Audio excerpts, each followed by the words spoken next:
Hello दोस्तों, welcome to your educational channel. आज हम मैराथन सीरीज शुरू कर रहे हैं। हम कोशिश करेंगे 1 से 2 दिनों में आपकी जो प्रत्येक यूनिट है उसमें से हम उसको दोबारा से कंप्लीट करवा दें। और कोशिश तो कर रहे थे कि हम कंटिन्यू 2 से 3 घंटे की क्लासेस लें, लेकिन वो पॉसिबल नहीं हो पा रहा है क्योंकि एक ही यूनिट में हमारे इतने सारे टॉपिक्स आ जा रहे हैं कि वो हमारा कंप्लीट नहीं हो पा रहा है। इसलिए हम अलग अलग यूनिट से मैराथन बनाएंगे, मतलब करीब करीब 3 4 5 क्लासेस में आपका हम कोशिश करेंगे कि आपकी जो यूनिट्स है उनको हम कंप्लीट कर दें। तो आज से हमारी मैराथन क्लासेस शुरू हो रही हैं और आज इसका फर्स्ट पार्ट है। और आज ही मैं चाहूंगी कि 1 2 वीडियोस और कंप्लीट करवा दो, जिससे आप 2 3 घंटे की वीडियोस में आपका सिलेबस जो है बहुत कंप्लीट कर पाए। ठीक है, तो चलिए शुरू करते हैं। इकाई 10 से शुरू करेंगे क्योंकि ये काफी इंपॉर्टेंट है हमारे लिए। तो इकाई 10 में हमको देखना है क्या कि मध्य प्रदेश का जो लोक साहित्य है, लोक कलाएं हैं और लोकगीत, लोक नाट्य और प्रकीर्णन साहित्य, ये सारी चीजें हमको यहाँ पर देखना है। तो चलिए देखते हैं। ये मैंने इसलिए आपको यहाँ पर रखा हुआ है ताकि आप देख सकें कि जो आपका आपका सिलेबस क्या क्या है। ये आपका सिलेबस दिया हुआ है। अब इसी के हिसाब से हम अपनी क्लास शुरू करते हैं। तो क्लास में हम देखते हैं सबसे पहले कि मध्य प्रदेश का लोक साहित्य, इसमें लोक साहित्य में क्या क्या चीजें आती हैं। तो लोक साहित्य में हम देखते हैं, लोक साहित्य में हम देखते हैं सबसे पहले कि क्या होता है। जो वहाँ का सामान्य जनता होती है, किसी भी स्थान की जो सामान्य जनता होती है उसका कोई एक क्षेत्र क्या होता है, सीमित नहीं होता है। सीमित हमने कर दिया है किसी अ, किसी विशेष चीज को लेकर, पर जो उसकी प्राकृतिक सीमा होती है वही उस क्षेत्र को बांधती है। तो लोक साहित्य में क्या होता है, लोक कथा, गीत और नाट्य, ठीक है, ये सब कलाएं इसमें लोक साहित्य के अंतर्गत आती हैं। लोकोक्ति, मुहावरे भी आते हैं साहित्य के अंतर्गत। ये क्या होता है, जो साहित्य होता है, लोक साहित्य होता है, ये हमारी जो संस्कृति है, सामाजिक शिक्षा है, इन सब का क्या होता है, प्रतीक होता है। लोक साहित्य के क्या, लोक साहित्य से हमें क्या होता है, हमें क्या उपयोग होता है हमारे लिए, वो हमारी चेतना और जो प्रेरक प्रसंग है, प्रेरणादायी, उनकी जानकारी हमको मिलती है उससे। और क्या होता है, ये हमारी जीवन शैली, उसमें भी बदलाव ला सकते हैं। जैसे कि कोई रचनाकार समाज को अच्छा संदेश देता है तो उसको हम अपने जीवन में उतार कर उसका उपयोग कर सकते हैं। ठीक है। और लोक साहित्य का अध्ययन करना क्यों जरूरी है, क्योंकि उसको संग्रहित करके हम अपने जो हमारी पीढ़ियां हैं उनके लिए हम उसको सुरक्षित रख सकते हैं और उनके लिए आवश्यक व उपयोगी बना सकते हैं। अब ये तो हो गया लोक साहित्य क्या होता है। अब लोक कथाएं क्या होती हैं। तो लोक कथाओं में क्या होता है, जो किसी समाज सभ्यता से संबंधित होती हैं, जो मनुष्य के जीवन और अनुभवों, घटना के आधार पर निर्मित होती हैं।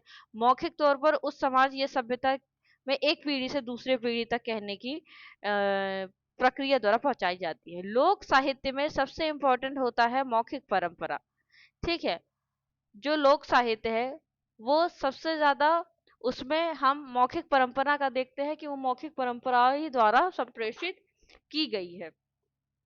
अब उसका लिपिकरण होने लगा है, लिप्यंतरण होने लगा है उसका, लेकिन पहले जो हमें वो दिखाई जाती थी, जो लोक साहित्य हमारे समक्ष प्रस्तुत किया जाता था वो पूरा मौखिक प्रक्रिया द्वारा ही होता था।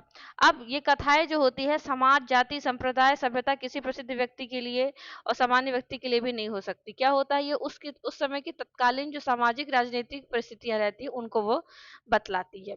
और ये लोक कथाओं के बारे में हम देखते हैं, जो लोक कथाएं होती हैं ये अलग अलग तरह की होती हैं, अलग अलग देश में अलग अलग तरह की, जिनसे ज्ञान और समझ को आगे बढ़ाया जाता है। जैसे हर देश की, प्रदेश की भौगोलिक वातावरण, विकास, रीति रिवाज और परंपराएं अलग होती हैं, इसीलिए जो कथाएं होती हैं वो परिस्थितियों के अनुरूप होती हैं। अब जैसे देखिए, मध्य प्रदेश की लोक कथाएं अलग होंगी, आप हरियाणा में चले जाइए वहां की लोक कथाएं अलग हो जाएंगी, जम्मू कश्मीर में चले जाएंगे तो वहां की लोक कथाएं अलग होंगी। और उन लोक कथाओं में उन उस जगह की जो सामाजिक परिस्थितियां होंगी और जो वातावरण होगा उसका प्रभाव भी उन लोक कथाओं में जरूर दिखता होगा।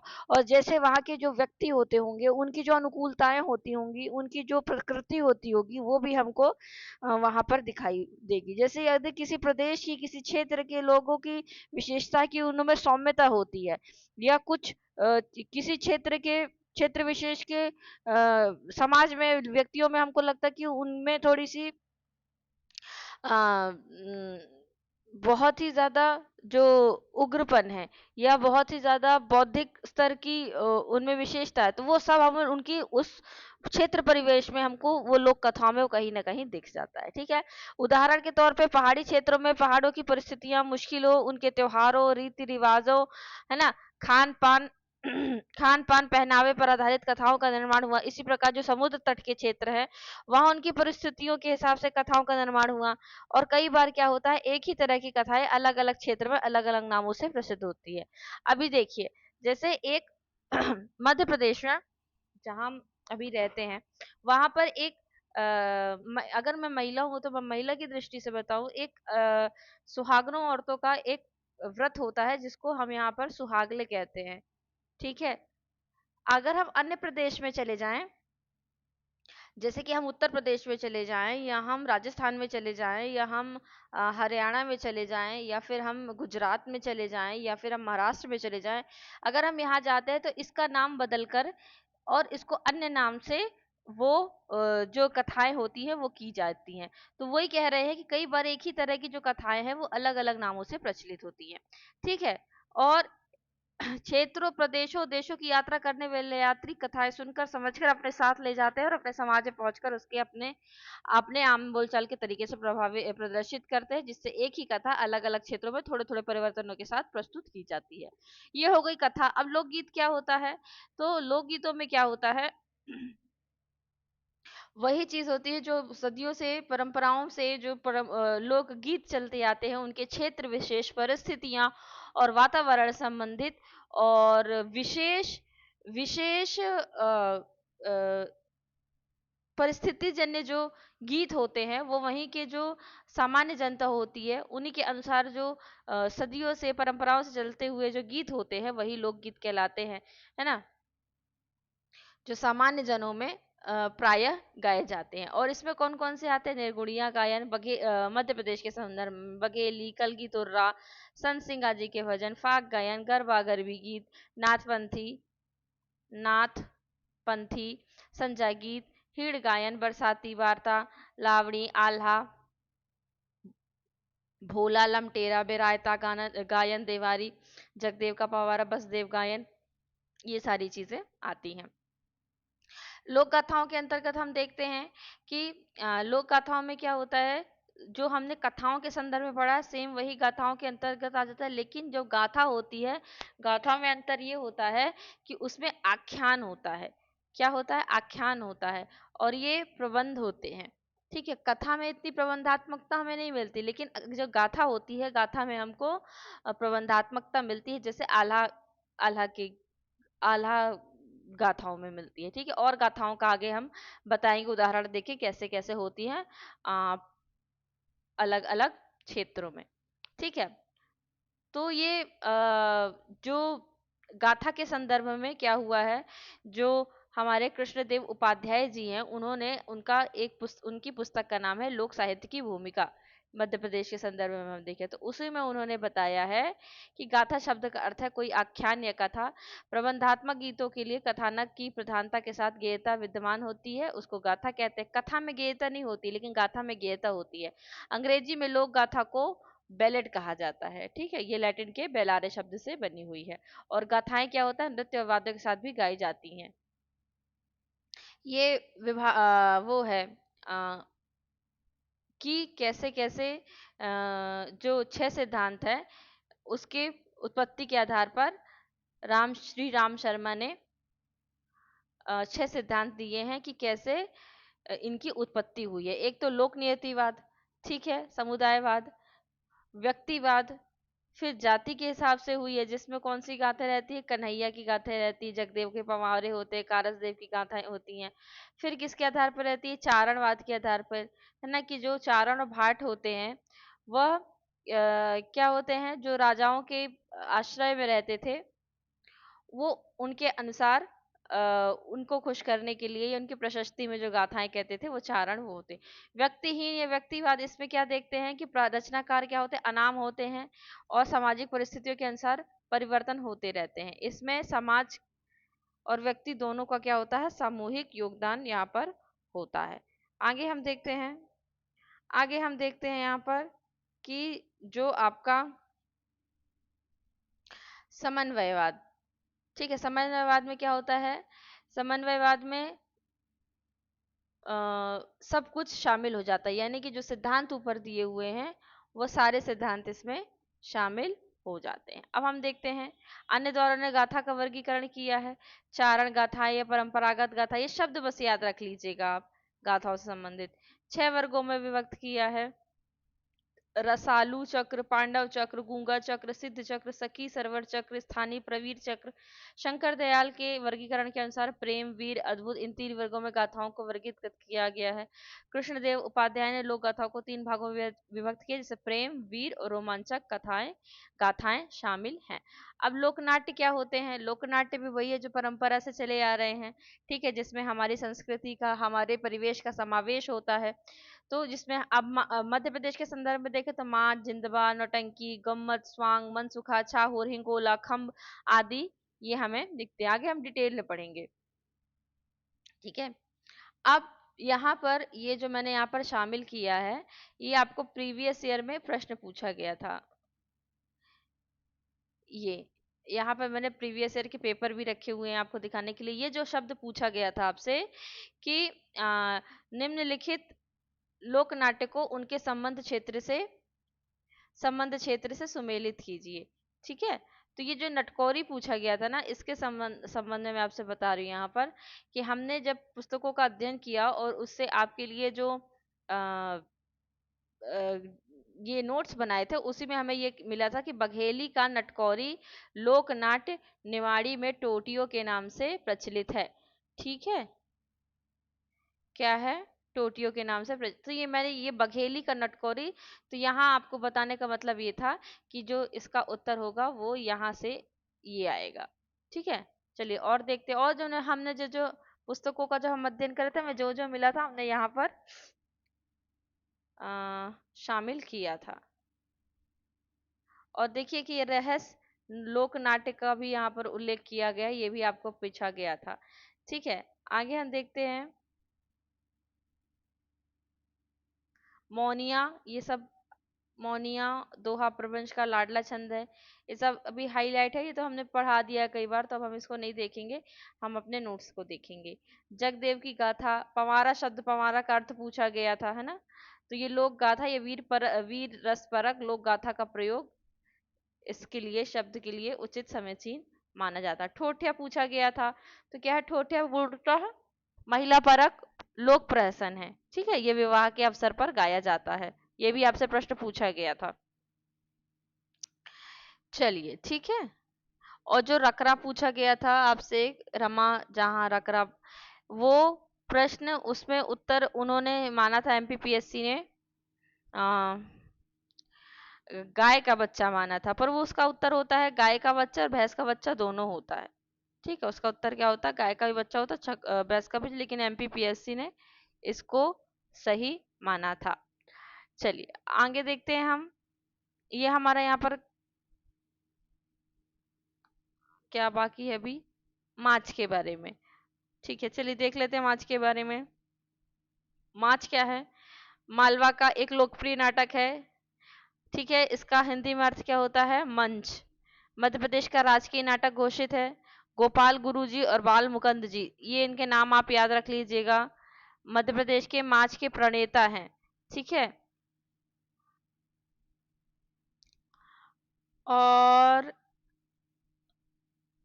गम्मत, गम्मत का मतलब नाटक होता है।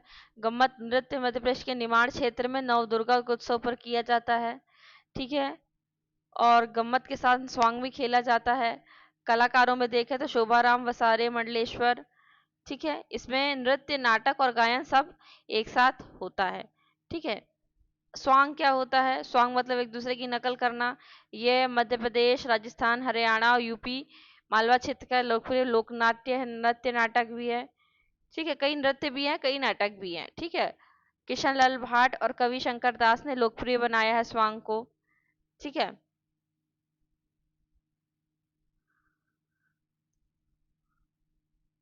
नौटंकी, नौटंकी के अलावा लोकनाट्य में जिंदबा, क्या है? ये महिला परक लोक नाट्य है, बघेलखंड क्षेत्र में किया जाता है इसको, और ये विवाह के अवसरों पर किया जाता है। ठीक है, आगे देखते हैं मनसुखा। मनसुखा रासलीला का एक बघेली रूप है। ठीक है, वृंदावन की गोपी और कृष्ण के बीच की घटनाएं संवाद है, खुशी के अवसरों पर किया जाता है। आगे देखते हैं छाहुर, ये इंपॉर्टेंट है। बघेलखंड क्षेत्र का एक लोकप्रिय नाटक है, दिवाली के समय मुख्यतः गोपाष्टमी के मध्य में किया जाता है। ठीक है, और छाहुर नाम के एक लड़के का जीवन और उसके विषय में जो आज जीवन में आने वाले चढ़ाव उतार उसका वर्णन किया था। शुरू में देवी शारदा की प्रार्थना की जाती है।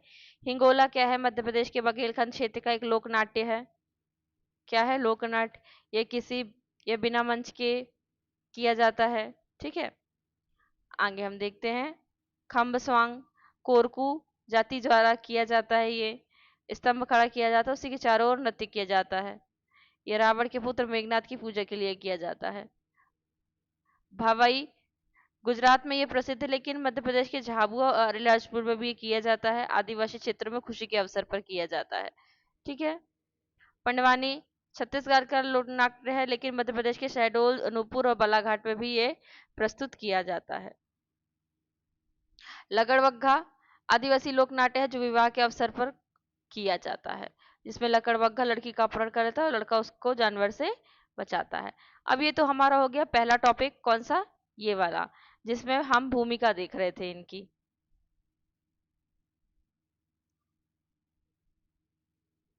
ये हम भूमिका देख रहे थे पहले टॉपिक में। अभी हमने पहला टॉपिक कंप्लीट किया। अब हम शुरू करते हैं मालवा का लोक साहित्य, उसके कवि और रचनाएं, निमाड़ी का लोक साहित्य, और फिर ऐसे करते करते हम कंप्लीट करेंगे। अब तो हम शामिल करते हैं मालवा का लोक साहित्य।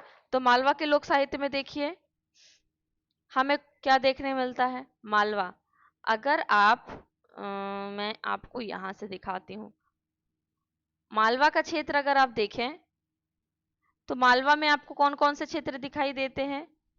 नीमच, एक मिनट, नीमच, मंदसौर, ठीक है, मंदसौर, रतलाम, उज्जैन, आगरमालवा, शाजापुर, इंदौर, कुछ कुछ देवास, धार ना। ये एरिया क्या है? ये एरिया आपका क्या है? मालवा से लगा हुआ एरिया है। और यहाँ ये कहाँ से लगा हुआ है? ये है राजस्थान से लगा हुआ है। ये पूरा एरिया आपका राजस्थान कहलाता है। और ये दोनों जो जिले हैं, फिर ये दोनों जिले कहाँ से टकरा जाते हैं? ये गुजरात से टकरा जाते हैं, झाबुआ, अलीराजपुर, ये दोनों। और ये दोनों फिर यहाँ हमारा महाराष्ट्र से टच हो जाता है, बुरहानपुर और ये। ठीक है, क्योंकि ये बिल्कुल सेंटर में है ना, यहाँ तक ये हमारा राजस्थान रहता है। तो ये फिर राजस्थान से ये टकराता है, तो मालवा का जो टच है वो हमको राजस्थान से मिलता है। और अलीराजपुर और झाबुआ का जो टच है, यानी कि निमाड़ का थोड़ा सा जो क्षेत्र है, ये बड़वानी, खरगोन, खंडवा, ये सब ये जो चीजें हैं ये है निमाड़। ये आपका निमाड़ का क्षेत्र है। ठीक है, तो अभी निमाड़ और उसकी लोकेशन मैंने अभी आपको बता दी। अब हम इसके बारे में पढ़ते हैं। तो यहाँ की लोकेशन के लिए कहा जाता है कि डगडग पानी, डगडग रोटी, पक पक नीर, यानी कि यहाँ की जलवायु इतनी अच्छी है, ये कबीर ने कहा था कि डगडग रोटी पक पक नीर। तो अब क्या है यहाँ के लोकगीतों में विशेषता देखें। कई लोकगीत हमको दिखते हैं यहाँ पर, जैसे सात, अगरनी, जापा, पीपला, पकालिया, जलमा, सूरज, चूड़ा, ठीक है, भेरू जी, पूर्वज, नाग, सती, परिमाता, छींक, जनोई, ये देवी देवता के गीत है। ठीक है, आगे देखते हैं। आगे देखते हैं इसमें मेन क्या है? मेन कौन सा है आपका? राग हलूर के गीत, भैरव के गीत, रामदेव जी के गीत, झवरिया, सात के गीत, कुंकड़ा, ढोलियो, कोल्या, बीरो, ठीक है, और समदेले गीत और जापे गीत।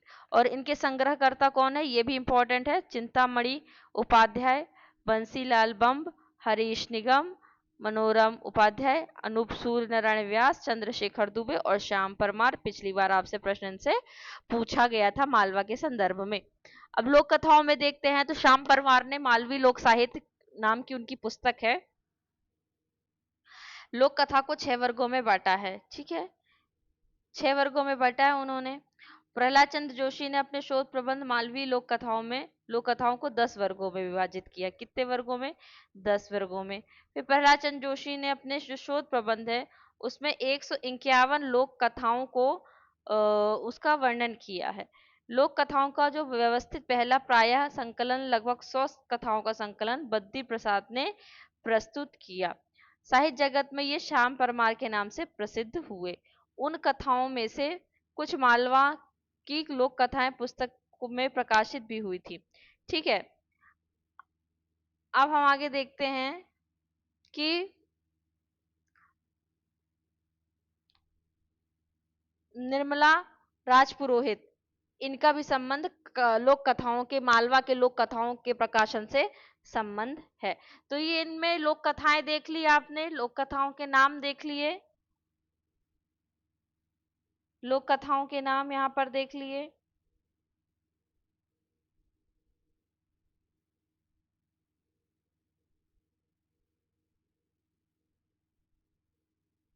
ये हैं, कौन सी लोक कथाएं हैं? धार्मिक, पशु पक्षी, चमत्कारी, बाल कथा, नाथपंथी की, नत्सेन की, गोरखनाथ की, भर्तहरि, गोपीचंद यागिनी की कथाएं, राजकुमार राजकुमारी, विक्रमादित्य के साथ पौराणिक कथाएं यहाँ हमको क्या होती हैं? प्राप्त होती हैं। लोक नाट्य में देखें तो माछ, सट्टक, टूटिया, गरबी, गरबा, ढारा ढारी, कान ग्वालिया, तुर्रा तुर्रा कलंगी, कलगी तुर्रा, इसको बोलते हैं कलगी तुर्रा, झेरा, रामदंगल और बहरूपियो, इसको हम बहरूपिया भी कहते हैं। इनके जो माच के कलाकार है वो इम्पोर्टेंट है, माल मुकुंद गुरु जी, ठीक है, और घासीराम शास्त्री, नाथू सिंह उदास उस्ताद, और जमनालाल भावसार, ठीक है।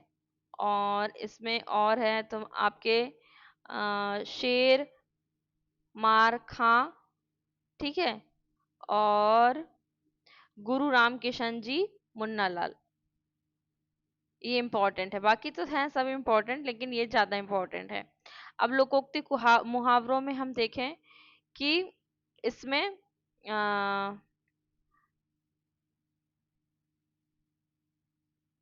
इस प्रकीर्ण साहित्य के अंतर्गत हम अगर लोकोक्ति में देखें तो ये लोकोक्ति के आपको यहाँ पर उदाहरण दिए हुए हैं, ठीक है। ऐसी वहाँ की लोकोक्तियां होती हैं, क्योंकि ये पढ़ने में थोड़ी सी मुझे कठिन लगती हैं। कहावतों को यहाँ केवाड़ा कहा जाता है, ये इंपॉर्टेंट है, ठीक है। आई घड़ी चढ़ी यहाँ, अच्छा ना, मालवा में आप एक चीज देखेंगे, जब आप मालवी की अगर लोकोक्ति या कहावतें या प्रकीर्ण साहित्य आए तो आप उनके शब्दों का थोड़ा थोड़ा जो समानता देखेंगे वो राजस्थान की भाषा से देख लेंगे ना, तो आपको बहुत सी चीजों को सिलेक्ट करने की ट्रिक मिल जाएगी, ठीक है। पहेलियों को यहाँ पारसी या प्रहेलिका भी कहा जाता है, ठीक है, प्रहेलिका या पारसी। अब इंपॉर्टेंट चीज आ गई है, कवि और उनकी रचनाएं। तो नारायण व्यास, पहले हमको अगर कालक्रम की दृष्टि से देखें तो नारायण व्यास, उनकी रचना मालवी रामायण, ठीक है। और एक और जो कवियत्री है उनका नाम याद आता है, वो है कि खंगारोत, ठीक है, और उनकी जो रचना थी वीर चरितावली और आर्थ चीखे। अब आगे देखते हैं, इनका जो जन्म का नाम था वो था नवनिधि कुंवरी जी, ठीक है। आगे देखते हैं जीवन जी नाथूलाल, ये प्रमुख कवि हैं, और जो उनकी पुस्तक है वो है ख्याल नक्टा को प्रसंग, ख्याल फागण पांचांग, ख्याल केसर कस्तूरी, ख्याल कलयुगी, ठीक है, भाग 8 तक, ख्याल मामी भाणजे का, ठीक है, और ये माच साहित्य में भी गिने जाते हैं। अब आगे हम देखते हैं पन्नालाल शर्मा नायक, वेरी इंपॉर्टेंट। इनमें हम देखते हैं इनकी जो प्रमुख रचना है पन्नालाल शर्मा नायाप की, कि ये मालवी की नई धारा के प्रवर्तक माने जाते हैं, ठीक है, इसलिए ये इंपॉर्टेंट है। आगे देखें हम कि इनकी जो रचनाएं थी कुछ प्रकाशित थी, जो अप्रकाशित थी। जो प्रकाशित पुस्तकें हैं, मास्टर साहब की अनोखी छटा, भारत में फू और थू, नौकरी का चस्का, गणित शिक्षक, खटमल बतीसी, दुष्ट पचीसी और बाजारू हिसाब। ठीक है, आगे हम देखते हैं इनके बारे में।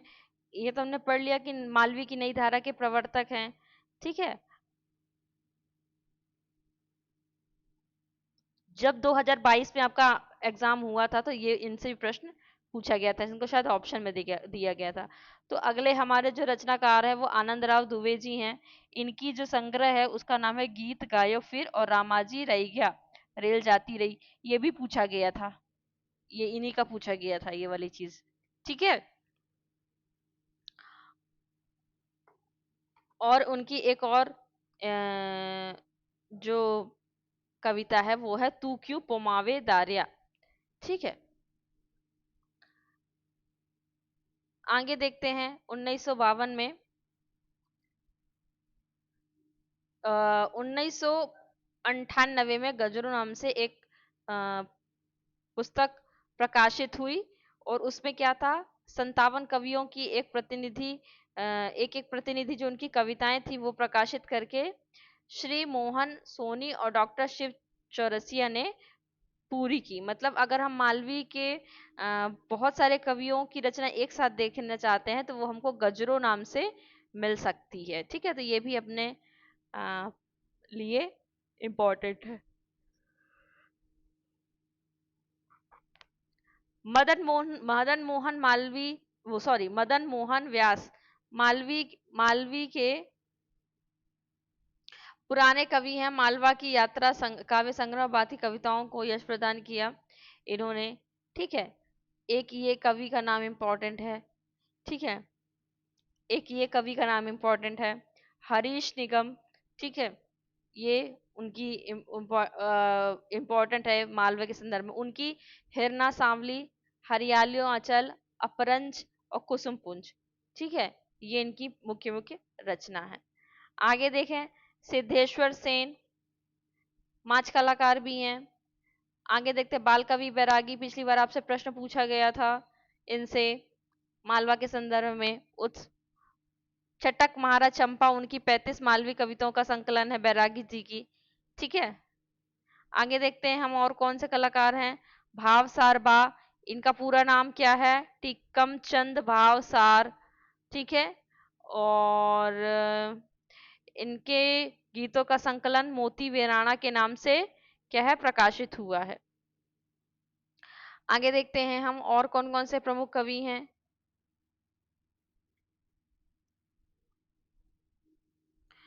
मोहन सोनी, हरीश निगम,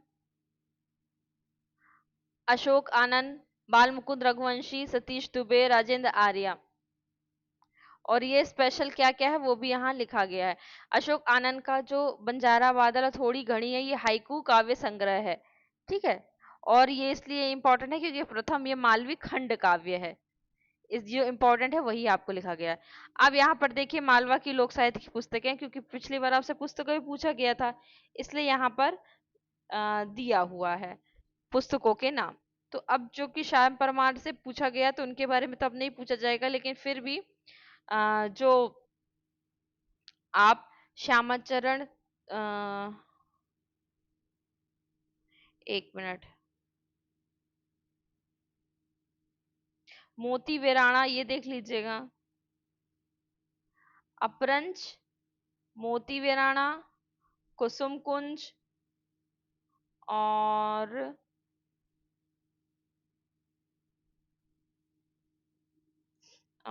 चटक महाराज चंपा, ये तो पिछली बार पूछ चुका है। ठीक है, माच की गजल और गजरो। ठीक है, थोड़ा घड़ी, चिंतामणि उपाध्याय की ये रचना। लोक संस्कृति के आयाम, हरीश निगम। और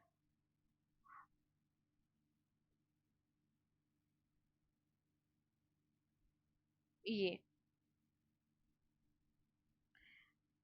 ये जिनमें टिक लगा रहे हैं ये इम्पोर्टेंट इम्पोर्टेंट है, ये बस आप एक बार देख लीजिएगा जाने के पहले,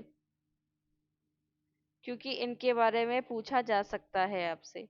ठीक है, बाकी तो मैंने अपने हिसाब से पूरा ही दे दिया था। मालवा की लोक कथाएं, डॉक्टर शिव कुमार मधुर। ठीक है, और श्याम परमार की तो है ही है पूरी पुस्तकें, अगर लोक साहित्य की दृष्टि से अगर हम देखते हैं तो। ठीक है, तो ये आपकी रचनाएं हैं यहाँ पर। ये पिछली बार जो आपसे पूछा गया था, ये पूछा गया था यहाँ से, रामाजी रैया नी रेल जाती रही, यहाँ से आपसे पूछा गया था पिछली बार। ठीक है, चलिए अब हम देखते हैं निमाड़ के संदर्भ में। निमाड़ के संदर्भ में हम देखेंगे, निमाड़ लोकेशन मैंने आपको बता ही दी है, मैं आपको ये कई बार पढ़ा चुकी हूँ, कई बार बता चुकी हूँ इसके बारे में। तो पहले निमाड़ की शुरुआत कहाँ से करते हैं, हम करते हैं जगदीश जोशीला से। इनको क्या है, इनको पद्म पुरस्कार मिला हुआ है। ठीक है, राष्ट्रीय पुरस्कार यहाँ से दिया हुआ है, यहाँ पर जूम करें।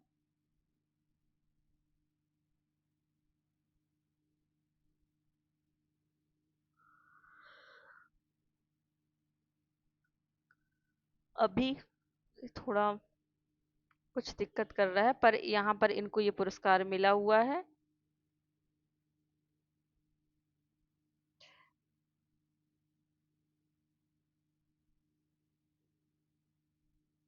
पद्मश्री, ठीक है, पद्मश्री मिला हुआ, अभी हम देखेंगे आगे इनको।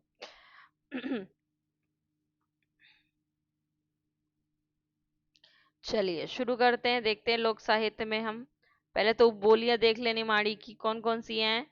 पंवारी, बंजारी, गुरवी, बरगुंडी, मेवाती, भीली। ठीक है, भीली किस समझ में आता हमको, भील जो जनजाति है उसके संदर्भ में हमको यहाँ पर समझ में आता है भीली।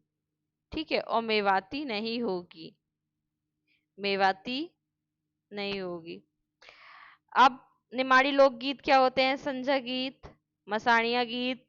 ये मसाणिया गीत मतलब क्या होते हैं, जब आदिम समूह द्वारा, जैसे कोरकू, मुंडिया मुंडिया, गोंड, ये जब किसी की मृत्यु हो जाती है उस अवसर पर मृत्यु संबंधी गीत गाए जाते हैं, जिसको क्या बोला जाता है, मसाणिया। गरबा गरबी गीत। ठीक है, और गणगौर तो मालवा और निमाड़ दोनों में गाया जाता है। माँ मेरा, गोपी गवलन गाय गीत, गम्मत में स्वांग गीत, निवाली घट्टी के गीत, बुवाई कटाई के गीत, जलवाए पूजन, हालरा या लोरी गीत, घुघरा गीत, जमाल या मुंडन गीत। ठीक है, नाथपंथी गीत, मथवाड़ गायन, पगल्या, पगल्या, कलगी तुर्रा, कलगी तुर्रा। और इसके जो प्रमुख गायक हैं वो हैं सुमेर सिंह सुमन। ठीक है,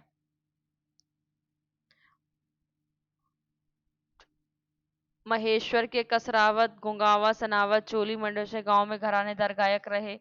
इसका मूल वाद्य क्या है, डफ या चंग है। रामलाल सोलंकी, सुमेर सिंह, दो लोग क्या है, कलगी तुर्रा के प्रतिष्ठावान गायक है। निर्गुड़िया गायन, जिसको नारदीय भजन भी कहा जाता है, उसी में दुर्लभ गीत, बंजारी गीत, चूंदड़ गीत, बैरागी गीत शामिल होते हैं। और फिर इसी बैरागी गीत के अंतर्गत हम ब्रह्मगिर को देखते हैं, जो निमाड़ के संत साहित्य के सबसे अग्रणी कवि थे। ये कबीर से प्रभावित थे और निर्गुण धारा के प्रवर्तक थे। ब्रह्मगिर के पुत्र थे मनरंगिर, और जो क्या थे, निर्गुण भक्ति धारा के कवि थे। और निमाड़ के संत शिरोमणि जो सिंगा जी है उनके गुरु थे मनरंगिर। ठीक है, तो जो मनरंगीर है इनका जन्म कहाँ हुआ था, ओ सॉरी, सिंगा जी का खजूरी ग्राम में हुआ था। ये जाति के क्या थे, गवली थे। इनके भीमा जी और माता का नाम गौराबाई था। सिंगा जी की पत्नी जसोदा स्वयं राजभक्ति, खेती खेड़ो हरि नाम की जो है सिंगा जी की रचना है। शरद पूर्णिमा पर सिंगा जी के नाम पर हरसूद में एक महीने का मेला लगता है, इंपॉर्टेंट। खेती किसानी के समस्त उपकरण का काव्य में प्रयोग करने वाले सिंगाजी पहले कवि संत कवि हैं। सिंगाजी ने मृदंग को लोकवाद्य की प्रतिष्ठा दी।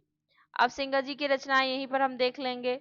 सिंगाजी के दृढ़ उपदेश, अठवार सिंगाजी का 15 दिन, बाबा सिंगाजी की बाड़ावली, आत्मज्ञान आत्मध्यान, सिंगाजी नराज, मौखिक भजन संकलित, सिंगाजी के शिष्यों ने ये सब संकलित किया है।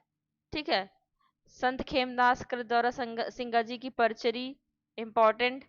संत दलुदास और अन्य शिष्यों ने अनेक लोकपद संकलित किए हैं। श्री सिंगाजी ये मुकुंद विनायक रत्न पारखी ने संकलित किया है।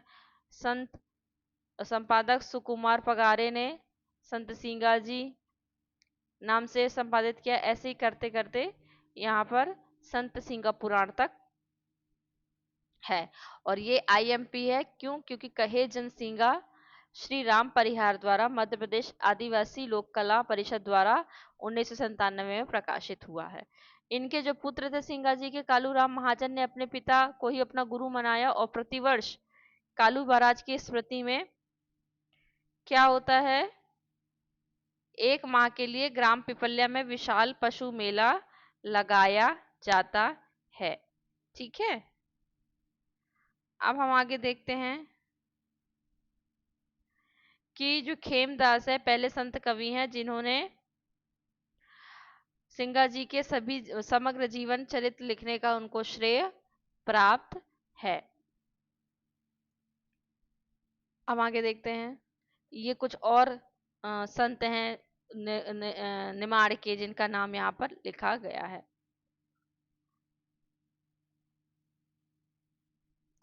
अब निमाड़ी लोक नाट्य हम यहाँ पर देखते हैं। ठोठ्यो पिछली बार आपसे पूछा गया था। उसके बाद पाती स्वांग, पनवाड़ी स्वांग, खमरास या रासलीला, गम्मत, गणगौर, मांडल्या, आड़ा खड़ा नाच, गरबा गरबी नाच, फेफरिया, काठी डंडा।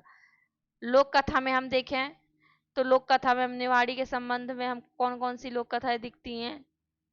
भोला राम का भगवान, मुर्गा को याव, टबूक लो, ब्रजसारस, हरितालिका की वार्ता, राक्षस को बाकस, है ना, बिरवा को तालाब, एक गरीब बामन, सुतार की छोरी, धरती न आकाश को याव। लोक गाथा में अगर हम देखें तो हमको यहाँ पर लोक गाथा दिखाई देती है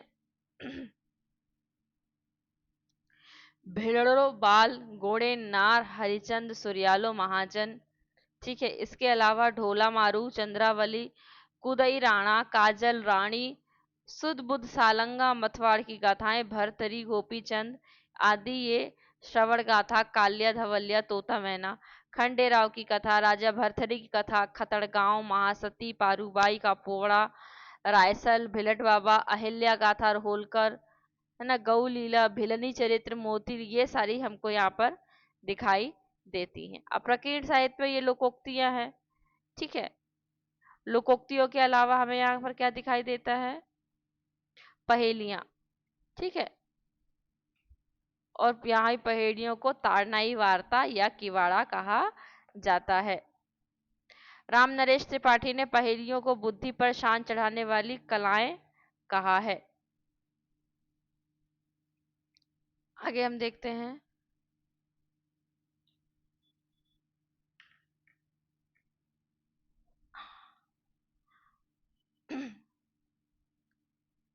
निमाड़ी चित्रकला। हमने चित्रकला क्यों यहाँ पर शामिल किया? क्योंकि पिछली बार आपसे प्रश्न आया था वाद्य यंत्र के बारे में, रेकड़ी वाद्य यंत्र पूछा गया था आपसे, इसलिए ने चित्रकला को भी शामिल कर लिया निमाड़ के अंतर्गत, जिसमें जिरौती, नाग, पगल्या, कुलदेवी, भाईदूज, दिवाली, हाथ है।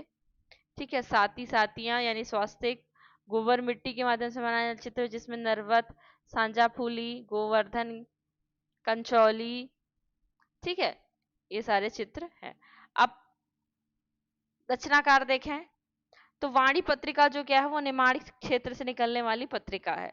निमाड़ के क्षेत्र से आते हैं हमारे माखनलाल चतुर्वेदी, वेरी इंपॉर्टेंट, बलराम पगारे, जिन्होंने क्या किया, निमाड़ी गीतों को आकाशवाणी तक ले जाने का कार्य किया है। ठीक है। अब माड़ी के चंद जैन, ठीक है, इन्होंने सुखानंद मनोरमा नाटक लिखा है। तुलसीराम गांव शिंदे ने कंजूस खोपड़ी नामक की पहली कहानी वाणी पत्रिका में प्रकाशित की है उनकी। ऊन के जो श्री नारायण बायने हैं है ना। ये क्या है, इन्होंने बहुत सारी रचनाएं लिखी हैं, जैसे याई यायण का सवाल जवाब और राजा को गप्पो जैसी उनकी सुंदर व्यंग हास्यपूर्ण रचना है। आगे देखते हैं, टांटिया मामा, वरला को तालाब उनकी प्रसिद्ध रचना है। आगे हम देखते हैं, शिव नारायण उपाध्याय हैं, इनकी ने जो लोक कथाओं का संकलन करके चंदन पलाश नाम का सुंदर गद्य पुस्तक लिखी है। हेमेंद्र शर्मा भी हैं, जिन्होंने धरती माता नाम की कहानी निमाड़ी में ही लिखी है। सलिता को ब्याह निमाड़ी पद्य की पहली प्रकाशित रचना है। श्री राम विनय ने निमाड़ी में लिखी संपूर्ण राम कथा ओवी छंद का प्रयोग किया है। ये इतनी इंपॉर्टेंट नहीं है। आगे हम देखते हैं, राधे श्याम शांडिल्य निमाड़ी और कोरकू के सिद्ध कवि हैं। ठीक है। प्रभाकर दुबे निमाड़ी के सबसे प्रतिभाशाली कवि हैं, और इनकी रचनाओं में एक प्रमुख क्या है, ई कुण आए, गुड़िया की बारात, नाक नाक मेलोनो, जसो तालो, दियो होए तिजोरी, ये काव्य संग्रह है।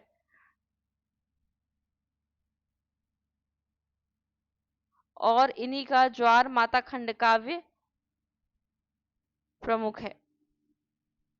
आगे हम देखते हैं, इनके बारे में इसलिए भी इम्पोर्टेंट, इन्होंने बहुत ज्यादा काम किया है। सोमेश्वर जोशी, विद्याधर टेलर, जगदीश जोशीला, अभी हमने इनके बारे में बताया था, आलाप से शुरू कर रहे थे। भलई की जड़ पताल, ये निमाड़ी का पहला उपन्यास है, इम्पोर्टेंट। क्रांति ज्योत संग्रह, ठीक है। श्री राम नारायण उपाध्याय, पद्मश्री इनको भी मिला हुआ है। ठीक है। इन्होंने क्या थे, इनका जो सृजनात्मक कार्य है, निमाड़ी शब्दकोश और निमाड़ के सांस्कृतिक इतिहास, इस पर इन्होंने बहुत कार्य किया है। आगे हम देखते हैं,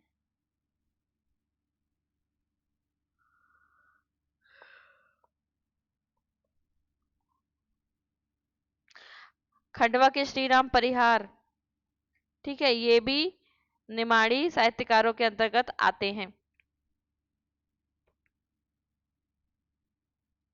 और इन्होंने ही क्या है, कहे जनसिंगा जो पुस्तक है, जो मैंने वहां सिंगा जी के बताई थी, इनको उसी के लिए ईश्वरी पुरस्कार यहाँ पर दिया गया है। अब अगर हम सिलेबस की दृष्टि से देखें तो हमारा ये टॉपिक कंप्लीट हो गया है। अब हमको देखना बुंदेलखंड। तो चलिए आइए बुंदेलखंड देखते हैं। तो बुंदेलखंड में हम देखेंगे कि बुंदेलखंड को पहले जजाक भुक्ति के नाम से जाना जाता था। ठीक है। और इसके लोकगीत में हमें कौन कौन से लोकगीत दिखाई देते हैं, जैसे आल्हा, लोकगीत में नहीं, लोकगीत में हमको दिखते हैं जैसे लमटेरा, देवी गीत, नौरता, ठीक है, मौनिया, ये प्रश्न आपसे पूछा गया था, गहनई, सावन राई, और आपके राछरे पवारे, ये सारी चीजें हमको यहाँ पर दिखाई देती हैं।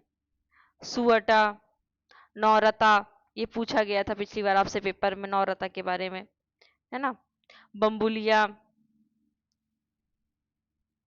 ये सब यहाँ पर लिखा हुआ है, ऐसे बम्बुलिया।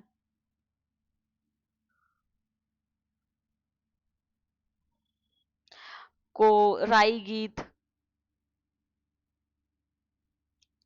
और ढिमराई गीत, फाग,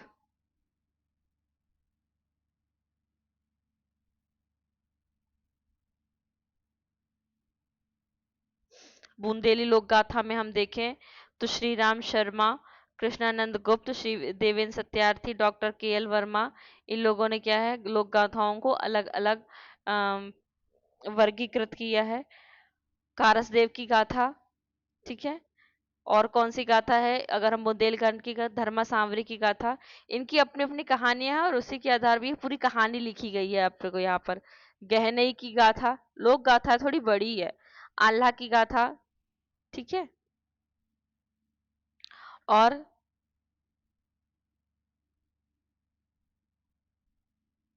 बुंदेली लोक नाट्य के अंतर्गत आते हैं स्वांग, सबसे प्रमुख है राई, ठीक है, सबसे बहुत। उसके अलावा कांडरा, भणैती। कांडरा क्या होता है?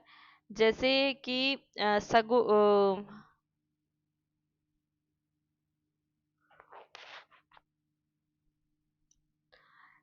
रासलीला होती है, तो रासलीला में क्या होता है, सगुण जो भक्त होते हैं उनके उनको उनके प्रदर्शन के लिए होती है रासलीला।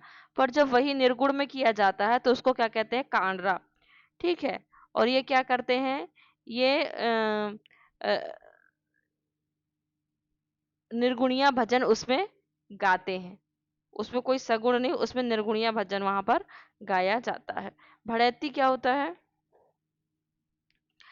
भड़ैती भी हास्य से नृत्य, हास्य से परिपूर्ण नृत्य और गीत उसमें शामिल होता है। रामलीला आपको पता ही है। रहस्य, ये क्या है, बुंदेली लोक रासलीला को रहस्य नाम से जाना जाता है। राई तो बता ही दिया, कोयल की कूक से जो स्टार्ट होती है। और इसके बारे में खासियत ये है कि जायसी के पद्मावत में और केशव की रामचंद्रिका में इसका वर्णन आया है। बुंदेली लोक कथा में देखते हैं कि कौन कौन सी है, जैसे पिपर दशा या दशा माता, गणगौर और असमाई और कजरिया, कजरी नौमी, हर छठ, ठीक है। और इसके अलावा भी संजा गीत जैसे आते हैं, वो संजा गीत और नौरता, ये भी आपकी कथाओं के अंतर्गत भी आ जाती हैं। लोकगीत, कई चीजें ऐसी जो लोकगीत, लोक नृत्य, लोक कथा तीनों के अंतर्गत आ जाती हैं। अब मेन जो है हमारा प्रमुख कवि और उनकी रचनाएं, वो हमको देखना है। गोविंद मिश्र, ये हम क्रम, जन्म क्रम की दृष्टि से यहाँ हमने लगाया हुआ है। ये उद्योग सिंह के दरबारी कवि थे और इनका प्रसिद्ध ग्रंथ क्या है, नायिका वेद। नेमाज, ये क्या थे, अंतर्वेद के रहने वाले थे। अंतर्वेद मतलब, अंतर्वेद आप कहाँ देखते हैं, अंतर्वेद शब्द, अंतर्वेद या अंतर्वेदी कहाँ देखते हैं आप? जब आप ब्रज भाषा की, जब आ, उनकी ब्रज की विभाजन का उपबोलियां देखते हैं, उसमें आप अंतर्वेदी देखते हैं, ठीक है। तो ये छत्रसाल के दरबारी कवि थे। और इनको इन अभी अब बुंदेलखंड के जितने कवि देखेंगे सब मैक्सिमम आपको रीतिकाल में मिलेंगे ये सारे, ठीक है। श्रीपति, करण कवि, प्रताप शाही आपने देखा होगा। इनकी कौन सी रचना, व्यंग्यार्थ कौमुदी देखी होगी। उसके अलावा भी इनकी ये रचनाएं श्रृंगार भजरी, जय सिंह प्रकाश, ये इनकी अन्य रचनाएं, रसराज का टीका अन्य है, ठीक है। तो मैं इसमें वही वही बता दूंगी आपको जो आपके रीतिकाल में भी है। बोधा, बोधा के बारे में पता है। ठाकुर बुंदेलखंडी, ओम प्रकाश सक्सेना, इंपॉर्टेंट, इनको आप देखिएगा, ओम प्रकाश सक्सेना को, ठीक है, ये इंपॉर्टेंट है। इतना तो पता होनी चाहिए कौन किस क्षेत्र का कवि है। आगे हम देखते हैं, आगे हम देखते हैं विष्णुदास बुंदेली, भक्ति साहित्य के जो विष्णुदास है, इनको हम ब्रज में भी देखते हैं, ठीक है, क्योंकि ग्वालियर से ब्रज का थोड़ा थोड़ा टच लगता भी है। तो ये ब्रज और बुंदेली दोनों को हम दोनों के रूप में देखते हैं। इनकी रचना रुक्मणी मंगल, स्वर्गारोहण, मोरध्वज की कथा आदि। हरिराम व्यास, इनको भी देखिए आप, ठीक है। कृतियां, रागमाला, नवरत्न, व्यास वाणी, संगीत शास्त्र, रस पंचाध्यायी। कृपाराम, ठीक है, इनको भी देखिए। हितरंगिणी, इंपॉर्टेंट रचना। बलभद्र मिश्र, वेरी इंपॉर्टेंट, ठीक है। इनकी काव्य कृतियां बलभद्री व्याकरण, हनुमान नाटक, गोवर्धन सतसई, नखशिख। श्री राम शाह ओरछा,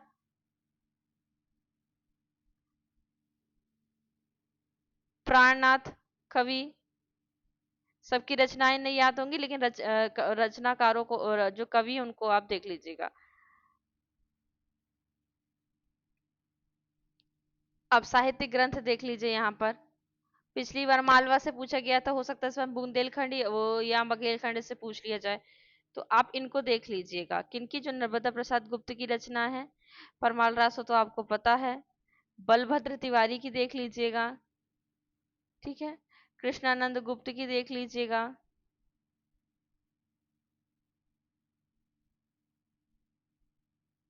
रामविलास शर्मा और बुंदेलखंडी लोकगीत शिव सहाय चतुर्वेदी की देख लीजिएगा।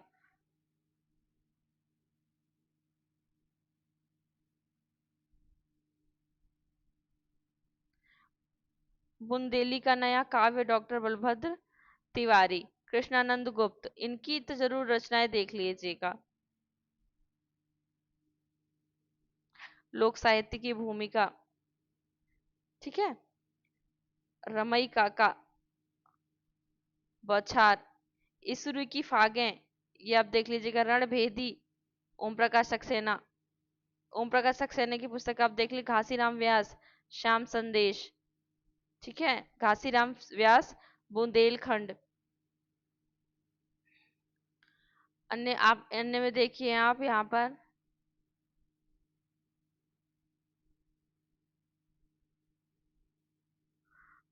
आ,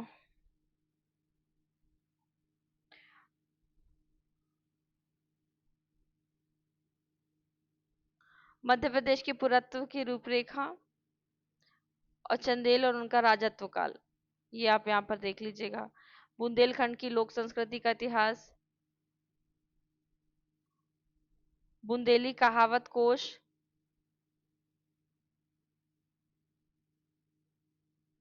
बुंदेली शब्दकोश। पत्र पत्रिकाएं देखिए, बुंदेलखंड दर्पण, बुंदेलखंड जल विहार महोत्सव, अस्मिता, बुंदेली संस्कृति, बुंदेली के बुंदेली साहित्य के भारतेंदु रामचरण हयारण मित्र, इनको देख लीजिएगा। चौमासा पत्रिका बुंदेली और उसके हिंदी अनुवादक के साथ कई लोक कथाएं प्रकाशित हुई हैं, ठीक है। मामूलियत त्रैमासिक पत्रिका में, ये मैंने इसलिए लिया था कि इसको पता चले कि मामूलिया क्या है, त्रैमासिक पत्रिका है, ठीक है। मधुकर और साप्ताहिक हिंदुस्तान, ये बुंदेलखंड से प्रकाशित होने वाली पत्रिकाएं हैं, ठीक है। बुंदेली लोक कथाओं को लोक भाषा में लिखने का जो श्रेय है वो राव शिव सहाय चतुर्वेदी को है, ठीक है। आगे हम देखते हैं।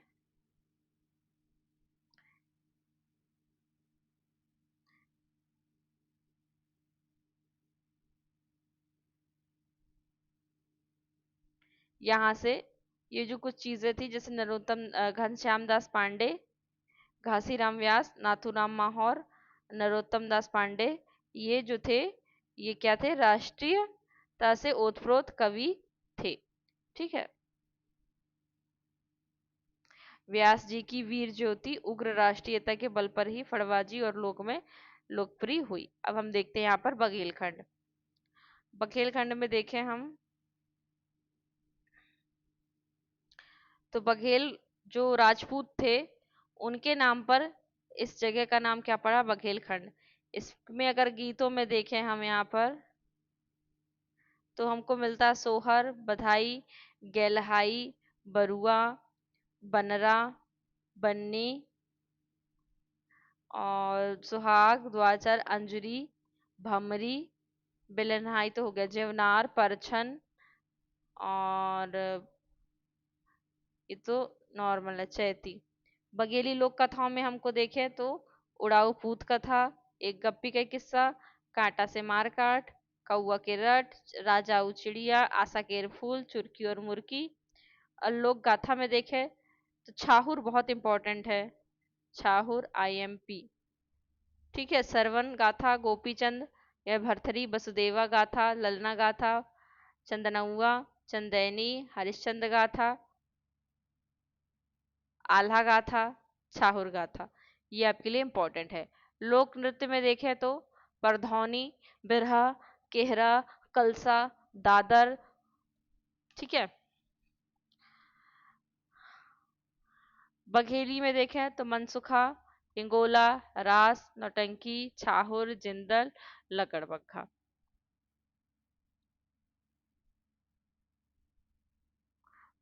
बघेली भाषा के संदर्भ में बघेली भाषाविद भगवती प्रसाद शुक्ल, ठीक है, ये इसलिए आपको बता रहा है ताकि आपको पता चले कि बघेली भाषा के संदर्भ में डॉक्टर भगवती प्रसाद शुक्ल ने काम किया। ठीक है, चलिए, ये लोकेशन बताया गया है, कहाँ कहाँ बोली जाती है, क्या क्या कैसा कैसा है, पूरा डिटेल में। बघेली हिंदी को शब्दकोश मध्य प्रदेश शासन के संस्कृति संचालनालय से संचालन संचालनालय से प्रकाशित है, तो सूर्यभार से की रचित बघेली व्याकरण हिंदी अकादमी से प्रकाशित है। ठीक है, और इसमें क्या है, अ, जो 3 भागों में क्या है, बघेली भाषा के विकास को बांटा गया है, मध्यकाल, आदिकाल, मध्यकाल और आधुनिक। ठीक है, पद्य साहित्य में हम देखें तो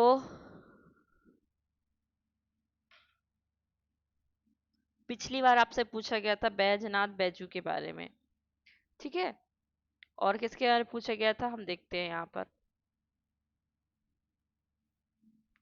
ये पूछा गया था आपसे, भगवती प्रसाद शुक्ल बघेली का जनपद का कवि किसको कहते हैं। ठीक है,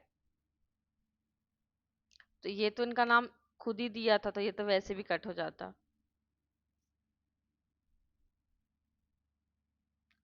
और आपका क्या पूछा गया था, बघेलखंड से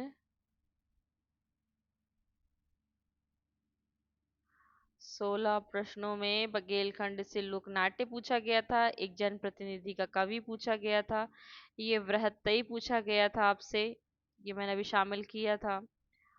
हाँ, बघेलखंड का जो लोकनाट्य है ये पूछा गया था आपसे, और बघेल के संदर्भ में ऑप्शन में भले दे दिया और पूछा कम ही गया था।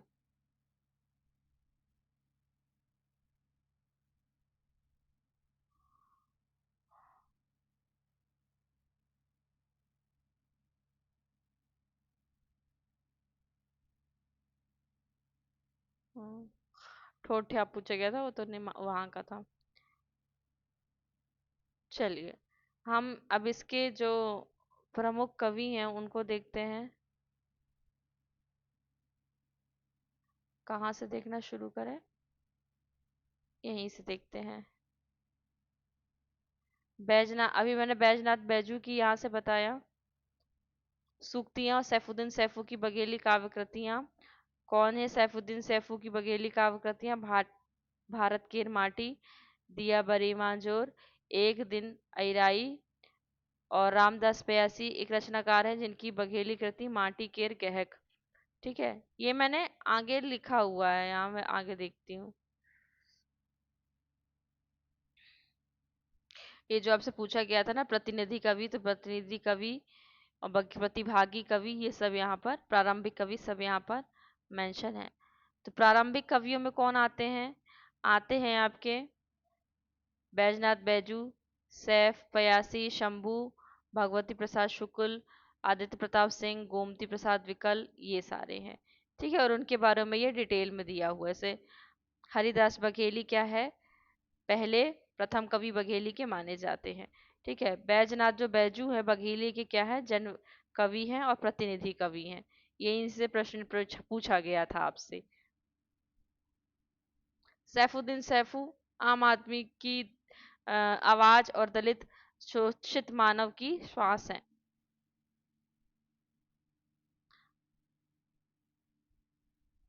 जहां पर रचना और रचनाकार का नाम लिखा है, मैं वहीं पर ले जाके इसको रोकती हूँ और वहीं आपको डायरेक्ट दिखाती हूँ। ठीक है, बहुत सारे कवि हैं, आपको इतने कवि नहीं पढ़ने हैं, अभी अभी तो नहीं पढ़ने हैं, क्योंकि आपके पास समय होता तो आप एक बार जरूर देखते, लेकिन अब यहाँ पर आपके पास समय नहीं है, तो आप सिर्फ वो पढ़िए। हाँ, बघेली रचना और रचनाकार, कौन कौन सी रचना है, कौन कौन से रचनाकार है, आपको सिर्फ वो देखना है, और वो भी इम्पोर्टेंट। बघेली भाषा और साहित्य, डॉक्टर भगवती प्रसाद शुक्ल। ठीक है। और आपको देखना है सिंदूर किरबोज, बैजू की सुक्तियां, खैर वो तो नाम, दिया बरी भा अंजोर, ये सैफुद्दीन नेवतहरी। जिनकी जिनकी इंपॉर्टेंट है आप उनकी उनकी बस देखिएगा। ठीक है। Babulal Dahiya, very important person है ये, इनको भी पुरस्कार मिला हुआ है। ठीक है। श्रीनिवास शुक्ल सरस, शब्दकोश लिखा है इन्होंने। ठीक है। अमरावती रसकीर, वेरी इंपॉर्टेंट, बघेली भाषा का व्याकरण, सूर्यभान सिंह। ठीक है। और रणमत सिंह खंड काव्य। और इसमें आप देखिएगा आके योगेश त्रिपाठी का जो छाहूर है, ये इंपॉर्टेंट है। बघेली हाइकू, आदित्य प्रताप सिंह का, ये इंपॉर्टेंट है, ये 2 बार हो गया है। और आप देखिएगा बघेली लोकगीतों के राम, श्रीनिवास शुक्ल सरस। ठीक है। बघेली लोक कथाएं, शुक्ल सरस। बघेल के लोकगीत, लखन प्रताप सिंह, ये हो चुका है ना। और कवियों को एक बार देख लीजिएगा, जिसमें हरिदास को ध्यान से रखिएगा कि फर्स्ट है, फिर ये हैं, फिर ये, फिर रामदास पयासी, काकू, भगवती प्रसाद शुक्ल, आदित्य प्रताप सिंह। और इसमें देख लीजिएगा अमोल बटरोही को, और भगवती प्रसाद शुक्ल को, सरस, बाबूलाल दाहिया, वेरी इंपॉर्टेंट। ठीक है।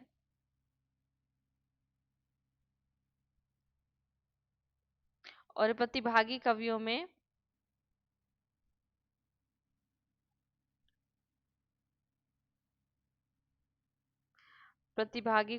इंपॉर्टेंट है आपके रामभद्र तिवारी और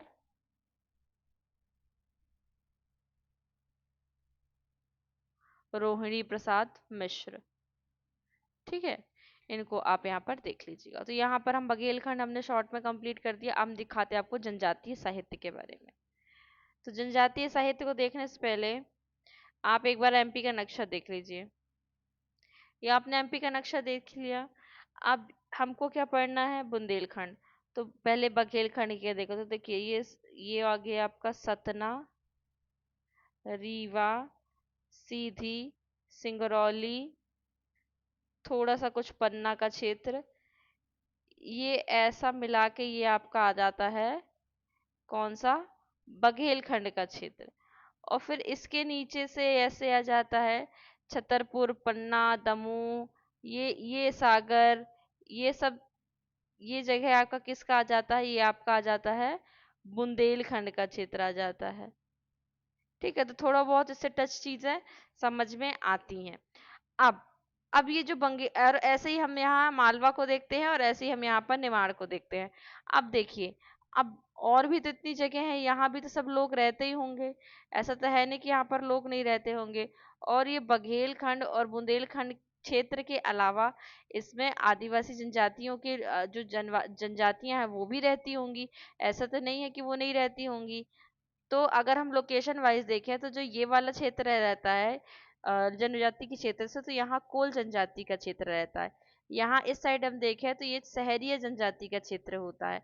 ऐसे ही यहाँ पर थोड़ी थोड़ी जनजातियों का क्षेत्र, अब बिल्कुल फिक्स नहीं है, लेकिन कहीं कहीं इनका यहाँ पर है। देखिए यहाँ पर सतना, रीवा में कोल, गोंड, ये जनजातियां रहती हैं। इस साइड दमोह साइड गोंड, भील, भिलाला, भारिया, ये सब जनजातियां रहती हैं। फिक्स नहीं है, लेकिन एक मोटा मोटा ओवरव्यू यहाँ पर है। बाकी मैंने यहाँ पर लिखा हुआ है कि मालवा क्षेत्र में भील, भिलाला, बारेला, ये जनजातियां रहती हैं। ठीक है। निमाड़ क्षेत्र में भील, कोरकू, गोंड जनजातियां रहती हैं। चंबल में सहरिया, खैरवार, बुंदेलखंड में कोंदवार, सहरिया, बखेलखंड में कोंड, बैगा, गोंड जनजाति, और महाकौशल में बैगा, गोंड, भारिया, कोरकू जनजाति। अब अगर हम जनजाति के संदर्भ में देखें, चलिए देखते हैं। अभी मैंने लोकेशन बता दी कौन कौन सी जनजाति कहाँ कहाँ पर पाई जाती है। अब जनजाति के दृष्टि से देखें तो भील जनजाति क्या होती है, प्रथम है मध्य प्रदेश में, प्रथम है। तो इसके नृत्य गान देखें तो कौन कौन से नृत्य गान होते हैं इनके, डोहिया, गहर, डोहो, गरबी, वीर वाल्या, नेजा, रेलो गीत, सुबंटिया, हम सीढ़ो, ये इनके क्या है, ये इनके क्या है, नृत्य है, लोकगीत है और गान भी है दोनों। कुछ लोकगीत है, कुछ लोक गान है। गौड़ जनजाति के नृत्य देखें तो कर्मा, सैला, कहरवा, भड़ौनी, सुआ। लोकगीत में देखें तो पंडवानी, ददरिया, नेडोरा, सिताम, झूमा, झूमर। फिर बैगा जनजाति का हम देखें तो उसमें हमको दिखता है कर्मा, बिल्मा, बावरिया, ठीक है, सेला, परधौनी, सुआ, झरपड़, ट्रीना, भड़ौनी और फाग। ये हमको यहाँ पर दिखता है। सहरिया में हमको दिखता है, सहरिया तो हमारी उसमें है नहीं, लेकिन फिर भी यहाँ पर हमने सहरिया को मेंशन किया था। भारिया में देखते हैं भड़म, सैतम, कर्मा, सैला। लोकगीत में देखते हैं उपजन, भावर, मंडवा, मटिया, कर्मा। आगे हम देखते हैं कि जो भरनौटी या भरियाटी भारियाओं की जो क्या है, मूल बोली है। भरियाटो द्रविड़ियन मुंडा परिवार की बोली है, इसलिए यह गोंडों से मिलती जुलती है। भरिया, कोड़कू, गोंडी, छत्तीसगढ़ी और बुंदेली का मिश्रित रूप का ये प्रयोग करते हैं। अब साहित्यिक परंपराएं देखें तो साहित्यिक और वाचिक परंपराएं क्या हैं? गीत, कथा, गाथा, पहेली, ये सब इनके पास क्या है, इनके भंडार है इनके पास। कहावतों में इन लोग कहावतों को अटका कहते हैं, ठीक है। कोल जनजाति को हम देखते हैं, ये चटकोरा, ढांढल, जुरौती, गादली, डोडबली, होरहरिया, चाचरी, है ना।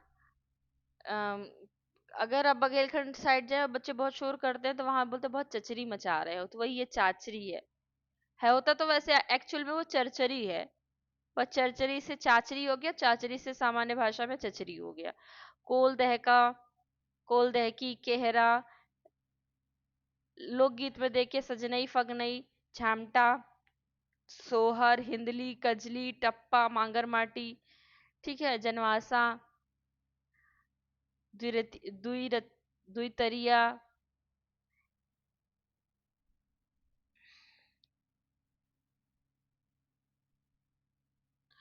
कहावतों को क्या, उखान या कहनूत कहा जाता है, ठीक है। ये इंपॉर्टेंट है, ये आपको बघेलखंड के संदर्भ में पूछ सकता है, क्योंकि कोलो का जो क्षेत्र है वो बघेलखंड के अंतर्गत आता है। रचनाएं देख लेते हैं जनजाति की। गोंडी साहित्य की देखें तो प्रमुख जो गोंडी लेखक है वो मोती रावण, कंगाली, सूर्य बली यादव या सूर्याबली यादव और श्रीमती सुशीला देवी, ठीक है। कुछ प्रमुख लेखक हैं पेमा फालिया, भूरी बाई और लाडोबाई। बैगा साहित्य के अंतर्गत अगर हम देखते हैं तो अर्जुन सिंह धुर्वे, वीरेंद्र कुमार श्याम और श्रीमती दुर्गाबाई, ये साहित्य से जुड़े हुए कुछ साहित्यकार हैं। अब शासकीय संस्थाओं की भूमिका देखें लोक कला और जनजातीय साहित्य संरक्षण के संबंध में, तो हमको इसमें दिखती हैं कि मध्य प्रदेश आदिवासी लोक सेवा लोक कला परिषद भोपाल, ये 1980 में इसकी स्थापना हुई थी, भोपाल में है ये, ठीक है। ये जनजातीय और लोक संस्कृति का सर्वेक्षण, दस्तावेजीकरण, प्रकाशन और समारोह क्या होती है, आयोजित कराती है। ये तुलसी समारोह, जनजातीय चित्र प्रदर्शनी, शिविर, निर्माण उत्सव, राष्ट्रीय शिल्प मेला, लोक रंग समारोह, महाबोधि साचो आदि का ये आयोजन करती है। इसके साथ ही ये चौमासा नामक की पत्रिका का भी इसमें से संपादित किया जाता है, और इसके संपादक जो है वो धर्मेंद्र पारे हैं। जनजातीय संग्रहालय, जनजातीय संग्रहालय कहाँ, इंदिरा गांधी मानव संग्रहालय इसको कहते हैं। इसकी स्थापना 1977 में दिल्ली में हुई थी और बाद में इसको भोपाल में हस्तांतरित 1989 में कर दिया गया था। आदिवर्त आदिवासी कला संग्रहालय, स्थापना खजुराहो, ये पूछा गया था आपसे 2022 के पेपर में। बादल भोई आदिवासी संग्रहालय, ठीक है। रानी दुर्गावती संग्रहालय, राजा शंकर शाह संग्रहालय, टांटिया भील संग्रहालय, जनजातीय संस्कृति संस्कृति संग्रहालय, आदिवासी संग्रहालय, ठीक है। आगे हम देखते हैं जो पुरस्कार है, ये पुरस्कार आदिवासी जो मध्य प्रदेश कला अकादमी है उसके द्वारा यहाँ प्रस्तुत किए जाते हैं। कौन कौन से सम्मान किस किस क्षेत्र में दिए जाते हैं। तो यहाँ हम देखते हैं कि जो किशोर कुमार है वो अभिनय की ये तो इम्पोर्टेंट नहीं है। मैथिली शरण गुप्त देख लीजिए, और आप देख लीजिए तुलसी सम्मान, शरद जोशी सम्मान, और उसके अलावा निर्मल वर्मा सम्मान, हिंदी सेवा सम्मान,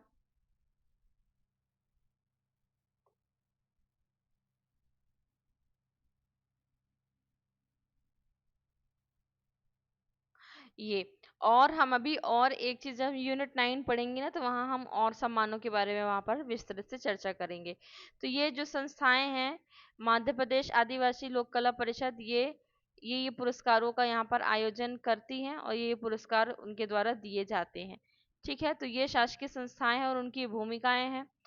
तो यहाँ से हमारा जो यूनिट 10 है ऑलमोस्ट, कुछ छूट गया हो तो आप हमें ज़रूर बताइएगा।